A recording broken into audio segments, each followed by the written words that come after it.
We've made it back to another BMF event. This card is, it's not good. I don't know why the UFC puts Max Holloway on a top of a card and then just assumes that they can make the rest of the card awful. I don't know why they think they can keep getting away with that. Well, they think they can keep getting away with it because they do keep getting away with it. You guys know the drill at this point. I'm going to be giving you my full card breakdown and predictions, starting with the prelims, ending with the main event. Let's get straight into it. First up, we have Luke Fernandez versus Rodolfo Bellato. I'm taking Luke Fernandez here. I'm not very confident about it. He does seem a little bit inexperienced. He's kind of just this grapple-heavy guy who actually has a little bit of heat in his hands. One thing I did notice, though, is that he will kind of just like shoot for a takedown up against the fence or clinch up against the fence and almost like be reluctant to do anything there. Like a lot of times he'll just like lock his hands against the fence, like in on a double leg, and just sit there and not do anything to advance the position. So if he doesn't get some sort of a finish here, he has a pretty powerful straight right hand. If he doesn't land that early and hurt Bellato and push him against the fence and get a takedown early and finish him early, I do worry about him a little bit here. With the history of Bellato not being consistent at all, I mean, he's literally, I'm pretty sure he's 1-1,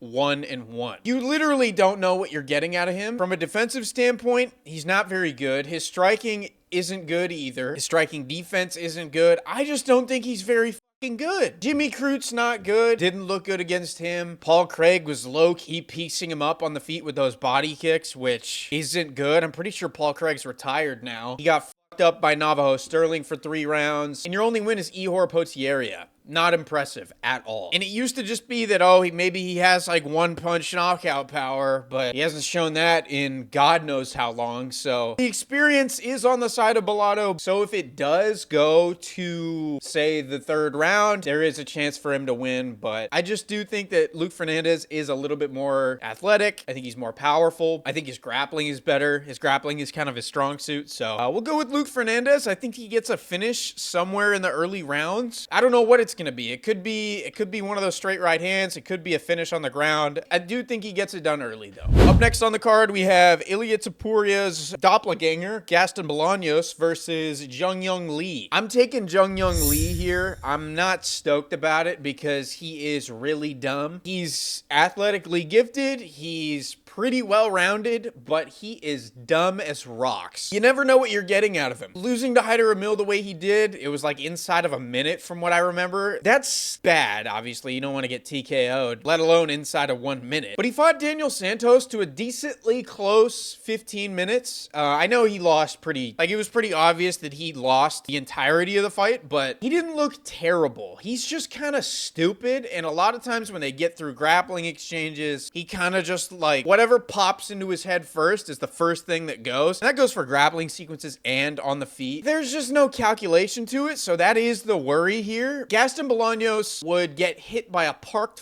fucking car. I mean, this guy is so unbelievably hittable, and when you move him backwards and you throw anything at him, he seems to not know what to do, like at all. So like I said, Jung Young Lee doesn't really think about what he's throwing, but against Gaston Bolaños, I don't think you need to know what you're throwing. Like the guy gets hit by fucking everything, and that's a problem. Obviously, it's a MMA fight. You can't just like get hit by everything and expect to win. I mean, he's 8-5. I don't know how he's in the UFC, to be completely honest with you. I don't even remember the last time that he won, to be honest. I'm gonna look right here. Oh, that's right. He beat Cortavius Romeus, who sucks, by the way. I'm gonna take Jung Young Lee. I think he gets it done by TKO here, somewhere inside of the first 2 rounds. I just think you swarm Gaston Bolaños and he has no answers. I literally think he is so hittable. I think his striking defense is terrible. We'll take Jung Young Lee. Hopefully he doesn't tar it out and do something stupid, as he always does, it seems. But yeah, moving on from that. Rafael Tobias versus DR Nurgaje. I am going to take Rafael Tobias here. DR Nurgaje, I think, is absolutely horrendous. He is not good. A lot of times in these combinations, he doesn't, for one, he throws like 1 or 2 combinations. And a lot of times, the combination ends with a straight left hand, but he'll just like stop. Like he'll go to throw like the end of the combination with the straight left hand, and he'll just like pull it back to like wipe his eye. And by the way, Rafael Rafael Tobias has a nasty, I think it's a lead hook. I remember someone else talking about this, by the way, and I was thinking the same thing when I was watching film. He has a nasty lead side hook. Diar Nurgaje is the guy with Tourette's who wipes his eye. Like, I've never seen someone with such a bad tick before. He wipes his eye.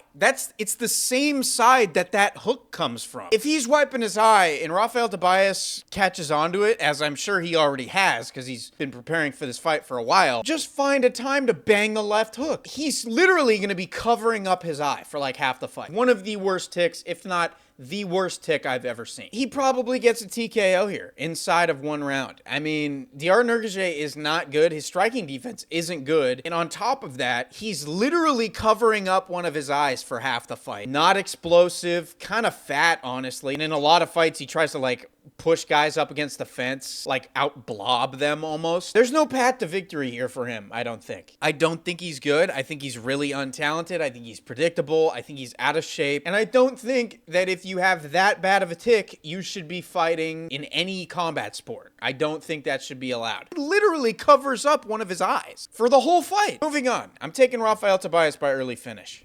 Up next on the card, there's a fly in my room. Up next on the card, we have Sumaderji versus Jesus Aguilar. I'm taking Sumaderji here. He didn't look terrible in his last fight. He's actually seemed to improve a little bit. There was a few different fights that he had. He had the one with Matt Schnell. He had the one with Tim Elliott, with Charles Johnson. Those are all guys who are decently touted guys in the division, except for Matt Schnell, obviously. Jesus Christ, that's bad. Matt Schnell is a complete retard. People who follow this channel know I hate Matt Schnell. But Tim Elliott and Charles Johnson, those are guys that I can, you lose to those guys, it is what it is. Tim Elliott's a total retard. You never know what he's gonna do. You never know like what angle something's coming from. And Charles Johnson, if you let him move forward, you're and Sumaderji doesn't really move forward, so moving backward, it's kind of bound to happen. I thought he clearly beat Mitroposo, and then the Kevin Borjas fight, he looked pretty much dominant throughout. His movement used to be a little bit of an issue, and guys would get in on his hips and get takedowns a lot of times. Once he got down to the ground, there wasn't much of an answer. He doesn't really have too much jiu-jitsu off of his back. He doesn't really have much of a way of getting up. He doesn't know how to get back to the fence and use it as a wall to get up. But now his footwork has gotten a lot better, I've noticed, and he's been able to circle out of range, get back to the center, get back to space. He's gotten a lot better at that. Jesus Aguilar is going to look tiny in there. I don't think that Jesus Aguilar is explosive enough to get on the inside and bang one of those big looping shots that he throws. And he's not as powerful as I thought he was. Like, if you asked me like a year ago, I would say that Jesus Aguilar was probably a pretty powerful dude that you didn't want to let near you. But then you look at his resume and you're like, damn, he doesn't really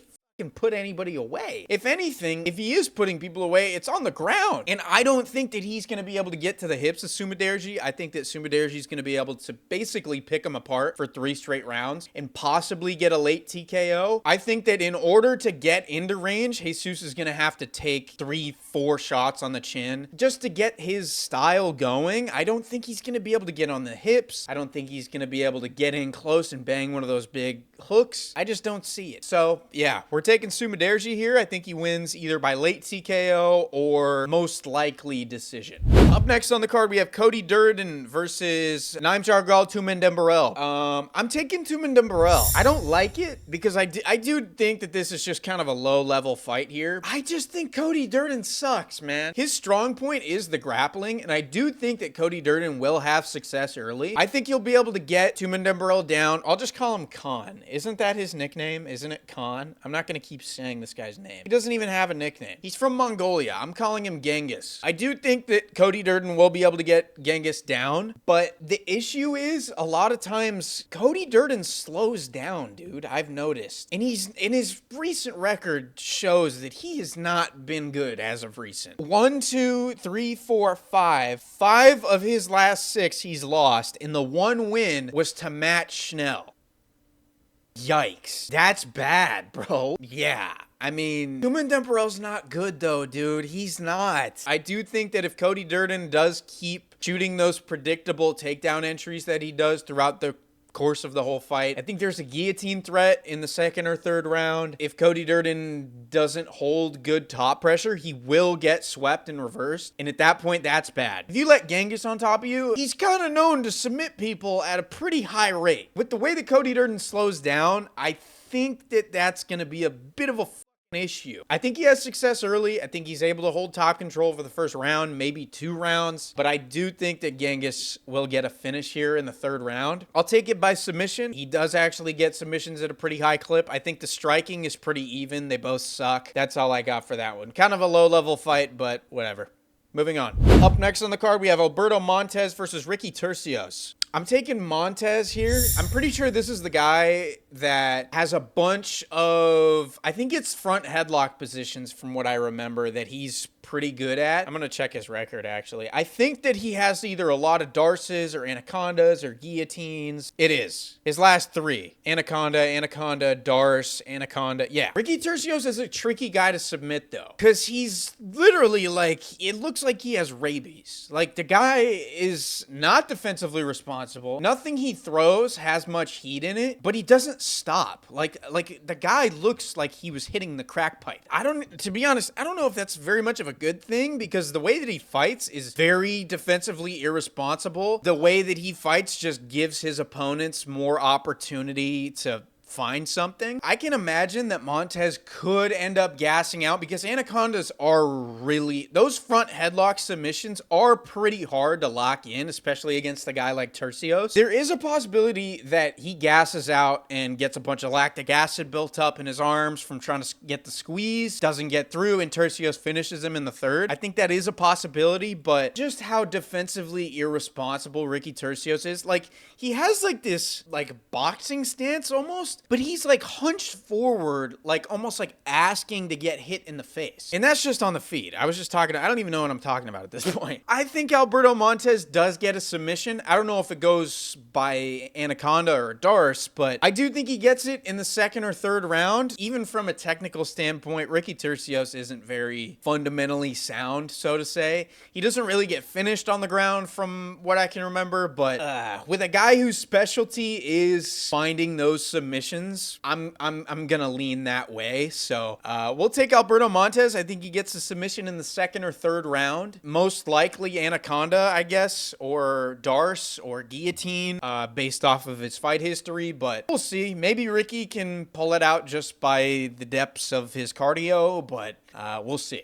Up next on the card, we have Dante Johnson versus Cody Brundage. I'm not spending long on this one. I'm taking Dante Johnson. I don't think he's very good. I think he's a little bit overrated. And actually, I think he's way undersized as well.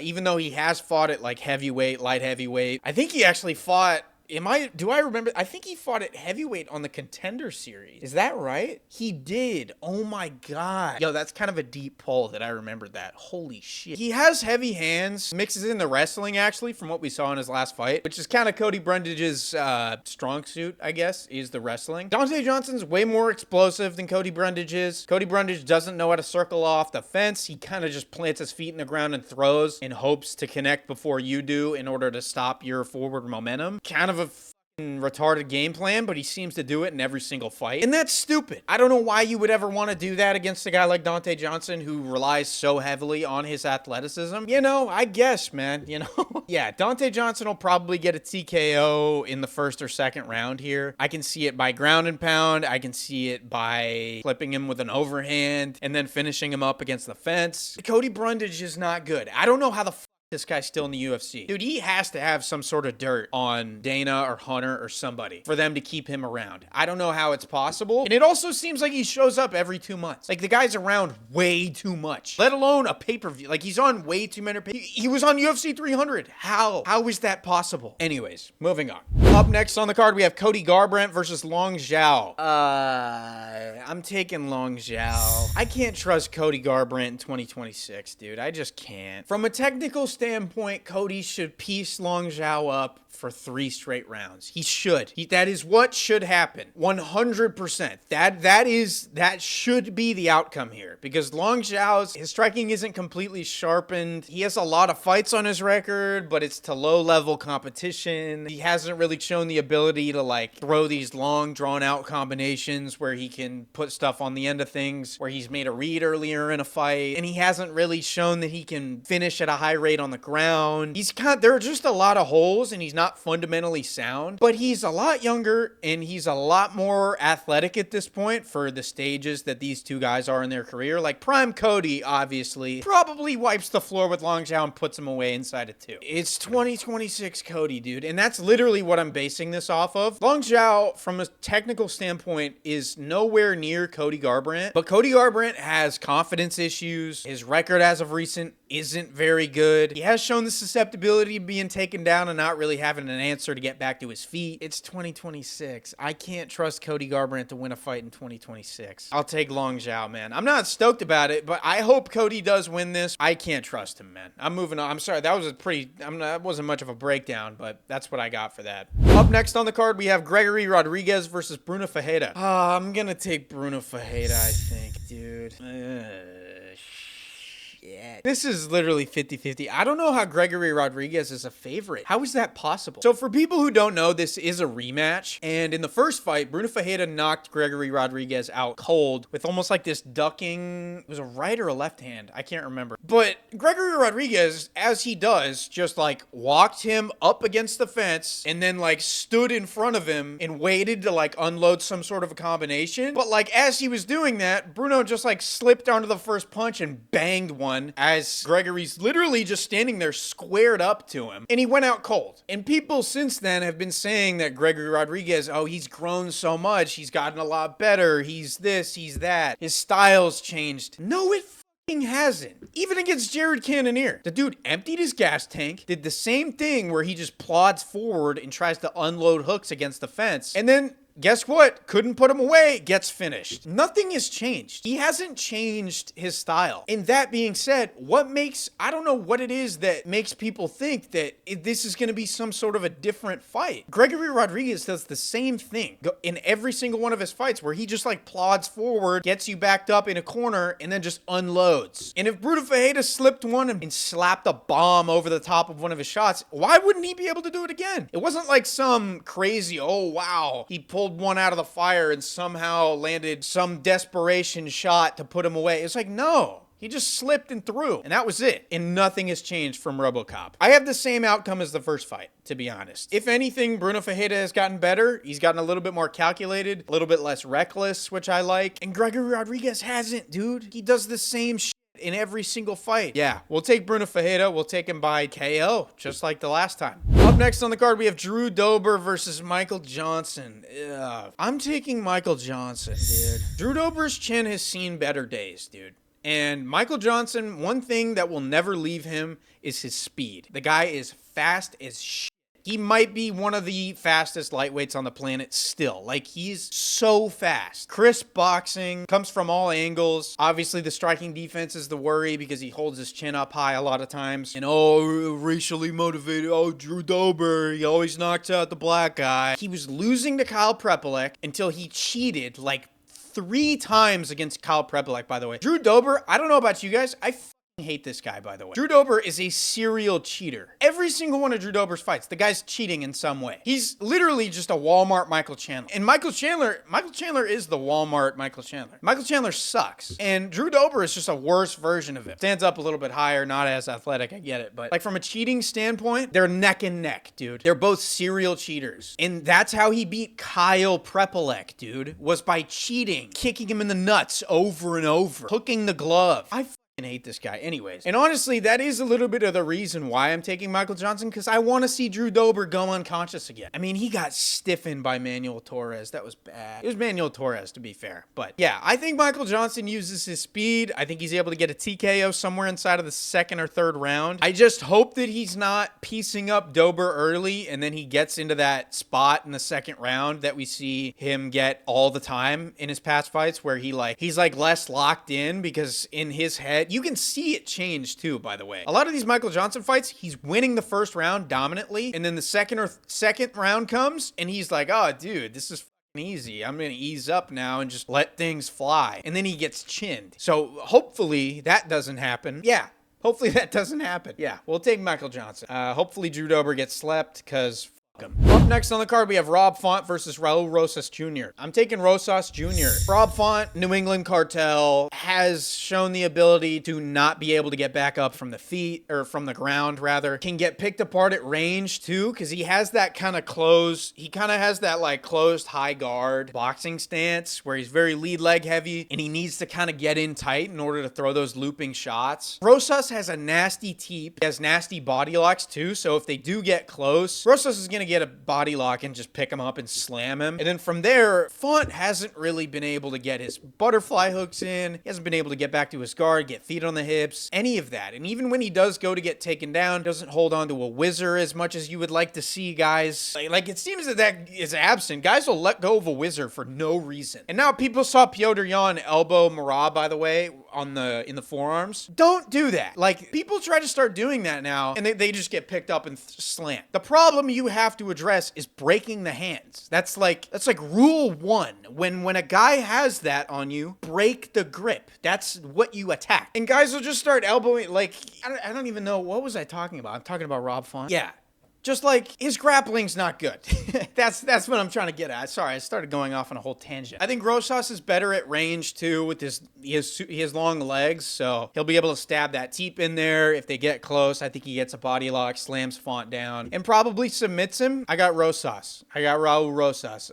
Never trust a New England Cartel guy in 2026 and beyond that. So yeah, moving on from that. Co-main event. Caio Borralho taking on Reinier de Ridder. I don't think that Reinier de Ridder is good, dude. I think he sucks. I'm taking Caio. I think Caio is a calculated, sharp, well-rounded fighter. And I think that Reinier de Ridder doesn't even know what he himself is going to do, let alone his opponent. I don't think that he has the slightest clue of how to make some sort of a read. I think it's all just done through brute force and size and just hoping that he can break the will of his opponent. Caio Borralho is an incredible grappler. I would put him up against any of the top grapplers at 185. I think he's that good. So I don't think the grappling is going to work for Reinier. I think Reinier probably gets him down in the first round. He starts to get tired. Caio starts stuffing the takedown attempts as the fight goes. Reinier doesn't have an answer for the striking because his striking sucks. I mean, dude, have you seen this fucking guy throw pads, by the way? It's fucking embarrassing.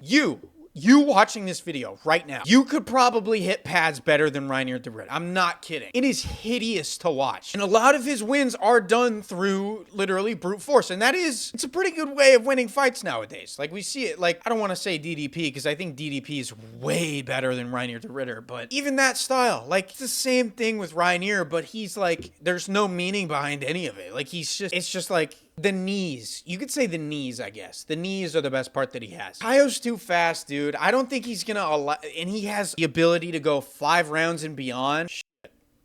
My camera shut off. My camera shut off.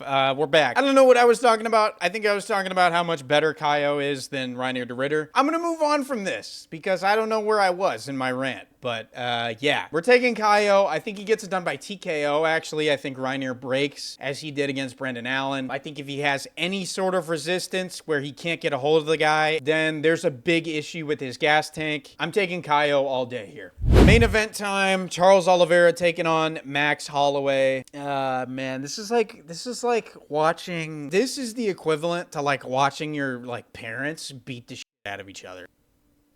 I'm taking Max. All right, I'm taking Max for a few reasons. Max gets up when he does get taken down very well. So I saw some retard on Instagram, by the way, talking about like Conor McGregor held down Max Holloway. Dustin Poirier submitted Max Holloway. In what year? What year was that? I'm gonna look right here.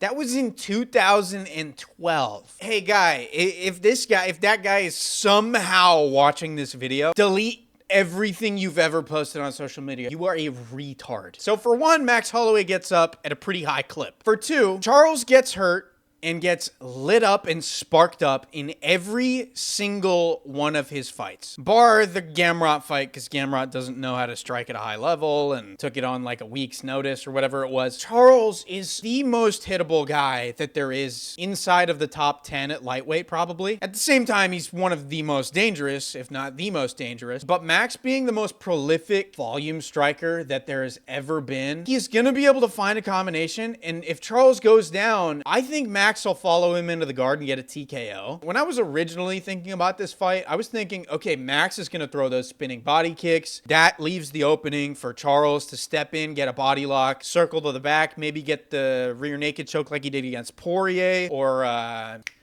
Efrain Oscadero, that type of standing rear naked. I could see him getting that. But then I was like, why the f would Max throw that in the middle of the round? And he never does. He throws it at the end of the round, because if something like that does happen, round's over. He's out of there. So I was like, okay, well, never mind that then. And I was like, okay, but Charles has the low kicks. He has really nice low kicks. And Max is so lead leg heavy, his calf's gonna get kicked out at a high clip and this and that. And then I'm thinking, Gaethje tore his leg up and Max didn't give a fuck. Like his leg was like purple and bruising and bubbly. Just didn't give a fuck. It's like switching stances, hopping around. It's the 5th round. Like nothing happened. Volk tore his leg up. Granted, Volk tore a lot of things up in that 3rd fight, but Max's movement was never compromised. The leg kicks have never been an issue for Max. So I'm like, all right, well, never mind that then. And Max gets up from takedowns, and Charles always gets hurt. And the odds just keep shifting to Max for me. And Max has heat in his hands at 55. And you and I both know that. He's sparking up Poirier and wobbling him and hurting him multiple times. He colds Gaethje. Dude, Max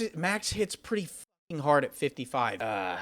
So does Charles. Oh, man. I don't even want to keep breaking this down. This is making me, like, sad. The way that you beat Max, I don't think it's done through the ground. I think it's done on the feet, because I think that his movement is a little bit predictable. That being said, it is still hard to get around and hard to make that read and actually follow through on making that read. Like, for example, the Ilia Topuria knockout. When he first hurt Max, Ilia feinted the lead hook, and when someone with that type of power feints or throws a strike like that lead hook, Max is going to circle and square up almost. So if I were to throw a lead hook at you and you're Max, you would square up to me and circle out that way, because the attack's coming from this side. That's what Max does, and that's the movement that he does, and he always knows where he has space, where he doesn't, and he always circles away from that attack. So the way that Ilia did it was he feinted that left hand, got Max to circle into the right hand, and Ilia cut him off. That's how he hurt him. That's how you beat Max, is by getting him to fall into those tendencies that he has with his movement, where you can cut him off. But I don't think Charles has that type of speed and precision that Ilia has, and I don't think that he can get a finish on the ground, dude. Which is crazy to say. He can. That. He can get a finish on the ground. I'm rooting for Charles, even though I love Max, dude. God damn it. And you know what sucks too, is that I was calling for this fight to happen like a year or two ago. Like after Max lost to Ilia, I was like, oh, make this fight. And now it's happening, and I fucking hate it. I think Max gets a TKO in round 2 or 3. Yeah, that's all I got for you. I apologize for the iceberg videos. If you didn't see my post on that, you can click on my profile and check that out for what's going on there. But I appreciate you guys. Like and subscribe if you are new. If you're not new, please do click the like button as well. I appreciate you, and I will see you in the next one. Peace.